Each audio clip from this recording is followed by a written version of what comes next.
Coming up, we're going to be talking about Marvel Spotlight and also the brand new series Echo. But before we go any further, make sure you do hit that subscribe button to keep up with the latest Disney Plus news. So on Friday, Disney released the first trailer for the upcoming series Echo, which is going to be coming out on Disney Plus on the 10th of January. So we're going to be getting all 5 episodes at once. So it's going to be a very different release than normal because, we've seen that, they generally would release these things weekly, but no, they're going to be dropping them all at once. 5 episodes, so it's a little bit of a shorter series. The series is also much more violent. It is actually going to be the first series that is sort of classified as mature. So it's basically for 18s and over. It's going to have lots more violence in it. I mean, you can just tell from the trailer with the fact of all the blood dripping down Kingpin's hand. This looks like the Kingpin that we remember from the Netflix series and not the wimpy version we got in the Hawkeye series. This is a continuation from the series Hawkeye because we kind of see what's happened to Kingpin after he got shot, but it's also very much the origin series for Echo. Now, this is, I think the trailer itself, it looks really good. It looks action-packed. You've got Daredevil in there. There's a little bit of him. He gets knocked back. He's in a red suit rather than his sort of She-Hulk yellow one. So it's going to be very interesting to see how all this works, how long the episodes are. There's been a lot of rumors over the last year that this series wasn't very good and Disney didn't have a lot of faith in it, and therefore, it was like, oh, do they really want this coming out? So there are some issues, obviously, with it all being dropped at once, and there being less episodes. That's one thing, but they are showing it off months in advance. I mean, I thought they might have held out until after the Marvels had been released. I didn't really necessarily see a reason for them to drop it on Friday. But it's definitely got a lot of people excited about the series, and I think that is a good thing. There's definitely that kind of feeling of like, oh yeah, Marvel's back, Marvel's doing something great, it's going back to its roots. Yeah, I mean, it's good. They're definitely a lot more upbeat after everyone's seen this trailer than they were beforehand, where everyone was writing this off as a loss and it wasn't very interesting. Now, there's also something other interesting about this series, and that is also going to be debuting on Hulu on the same day as it does on Disney+. It's going to be on both platforms. However, it's only going to be on Hulu until April. It's only a limited thing. So there's a couple of things I wanted to break down a little bit more on this regard to it being on Hulu. So obviously it is mature, so therefore it fits the Hulu audience a little bit more, and that's definitely one thing. Even like the way that it sort of says in the trailer about checking your profile settings for the show as well. That's kind of interesting to see how that comes together. But also, putting it out on Hulu has a couple of other additional benefits. Now, first off, it will hopefully increase the viewership of the show, because I think, there's a little bit of worry about the fact of how many people weren't going to check the show out. And if they can put it out on Hulu as well, then it kind of broadens it out to a bigger audience, and that's good from the show's point of view. They can make more money on it from the advertising revenue, because you've got to remember 90% of people on the Hulu subscription have actually got the ad-supported version, so they'll make money on the ads, so that's an important thing to know. Also, with the strikes that have been going on, there is less content. So it makes more sense for Disney to start spreading this content out a little bit more because, if you've got less stuff to put out, yeah, it just makes sense in some ways to share it.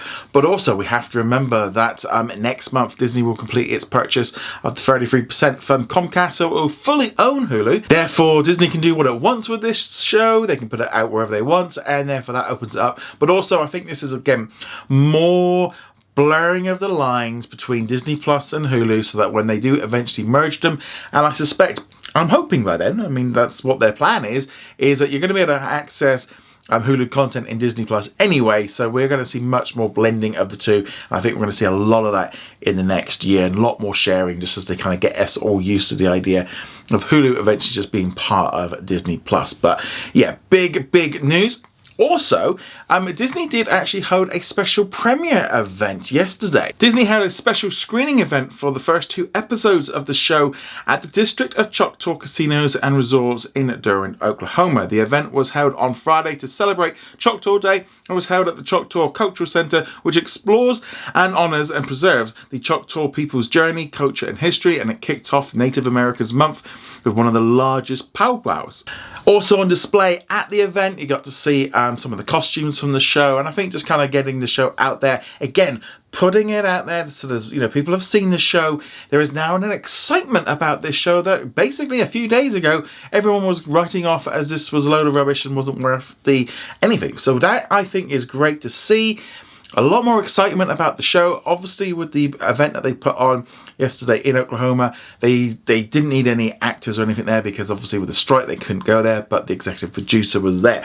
So definitely kind of cool to see Marvel being very open about this one here. And I mean, it's like nearly 2 months until the series gets released, but obviously with the holidays and stuff, it's going to be a little bit tricky in terms of doing events and stuff. But I suspect that maybe if they can get the strike resolved by then, hopefully, maybe they can do like a premiere to kick off the year in January. But yeah, so I think that one's great. Also, with Marvel's Echo, it's actually going to be the first series to be revealed as part of a new Marvel Spotlight banner. So this new banner is more of a street level, lower stakes in some ways. It's not interconnected as much with the MCU. They're using this more as not necessarily an anthology series, but it's about kind of getting down to the nitty gritty and the fact that you maybe aren't needing to worry too much about all the other films and all the other series. It's going to be sort of its own little separate little area. Now, I still think it's going to be connected with the MCU, but there's more street level. So what happens in this series is not going to have any bearing on what happens in like the next Avengers movie or vice versa. I think Marvel has realized that this massive series where everything is interconnected doesn't necessarily always work. It's putting people off. People don't want to watch shows and thinking that they've got to do a lot of homework, where they've got to, I've got to watch 20 plus films and all these series. I don't want to do any of that. So it's kind of making it a little bit on their own.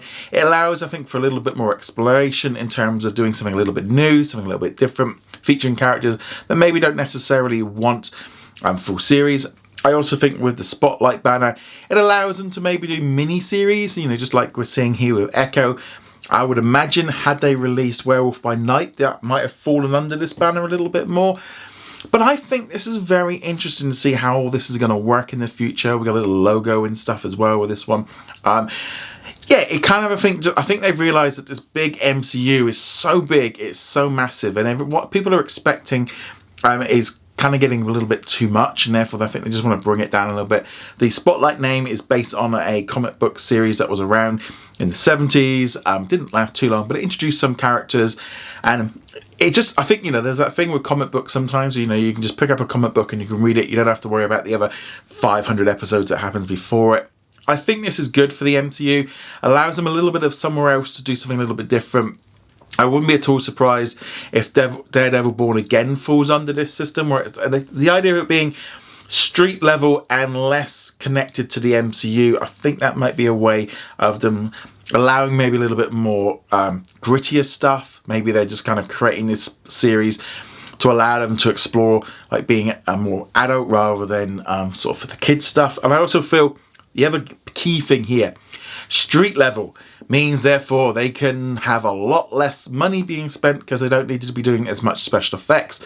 And I think that is a key thing that will also be a big benefit for Disney Plus in the future, where we're going to see more street level shows because they're cheaper to make, less special effects, and less connected to the bigger movies. I mean, there's no reason why they can't do, like, I always like what they did like with the Daredevil series and stuff, where they make little references to like the the event that happened in New York, or little, make it part of the MCU, but not necessarily what happens in the show is going to have no bearing on what Thor and Captain America are doing, that kind of thing. So very interesting to see where all this is going, but I'd love to know your thoughts on all of this. Let me know them in the comments below.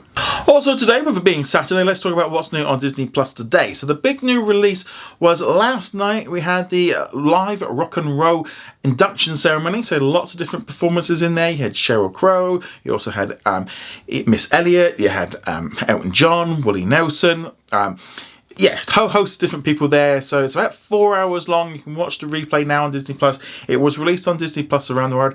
Kind of interesting to see like the Disney Plus Live logo in the corner.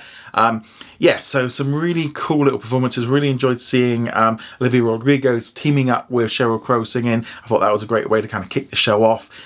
Yeah, so it's always nice to see this kind of stuff. I think we're going to see more of this moving forward with more live events, especially as kind of Disney Plus becomes the core streaming service. Yeah, so this is a great little addition. So if you like your music, check that one out. Let's now jump into the comment of the day. It comes from Tinkerbell, who says, I don't think it makes any sense to have ABC, FX, Searchlight and 20th Century hubs. They all have very similar content. I would not know what's under each hub when looking for example, Quiz Lady. I'm fine with them just remaining the Star Hub or changing it to Hulu. And this is what I've been expecting for a long time. So this is in reference to what I've been talking about recently, about maybe then once Disney's got full control over Hulu on December the 1st, whether or not we end up seeing the Star Hub rebranded to the Hulu Hub. And I've been talking for a long time about the fact that I feel like Disney Plus needs some different hubs for like 20th Century Studios and FX. And I kind of see where Tinkerbell is coming from in this idea of, putting everything in the Hulu Hub or the Star Hub. But I wouldn't mind that when you clicked on that hub, it kind of broke down a little bit more. I do feel like 20th Century Studios kind of deserves its own brand. I think that needs to have its own section. It's too big. They didn't spend all that money on it just to kind of just chuck it in under the Star Hub. I feel like that was a little bit of a mistake.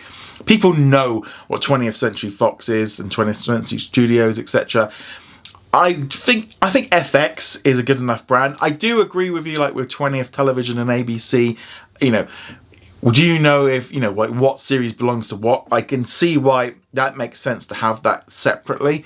And yeah, it's going to be interesting how all this comes together. I definitely would like them to have the option of having that when you've gone into like a Star or a Hulu hub, and then you have a little bit more networks and the hubs and stuff, just to make it a little bit more easy to find stuff, because that Star Hub on Disney Plus is just so full of stuff. It can be a little bit tricky to find bits and pieces.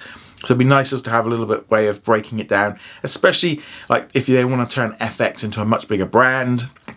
But also they need somewhere just to be able to chuck all this stuff. If you've got things like Culprits coming up or Brawn, they need to go somewhere. So like, as I said, a little hub like Hulu or Star does make a lot of sense. But I'd love to know your thoughts on this. Do you think they should have just a Hulu Star Hub?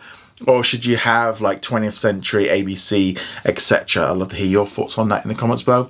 Remember to go check us out over at whatsonatdisneyplus.com. I'll be back on Sunday with a live Q&A, and then on Monday we'll be back with another episode of What's on Disney Plus News. And on that, guys, see you guys soon. Laters.